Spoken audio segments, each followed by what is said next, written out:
මොනවද ප්‍රතිමුඛ කෝණ කියලා කියන්නේ? මූණට මූණ බලාගෙන ඉන්නව නැත්තම් කටට කට තියන් ඉන්නව මේ බලන්නකො. මේ කෝණේ ගත්තත් මේ කෝණේ ගත්තත් මේ අය කටට මේ අය කට තියාගෙන ඉන්නේ. අන්න ප්‍රතිමුඛ කෝණ.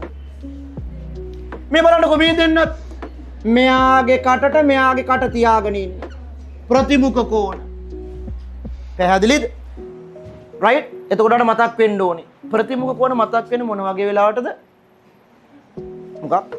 කට තියන් ඉනකොට. එහෙම නෙමෙයි. ප්‍රතිමුඛ කෝණ මතක් වෙන්නේ මොන වගේ වෙලාවටද? සරල රේඛා දෙකක් කැපෙනකොට. හොඳට අහගන්න.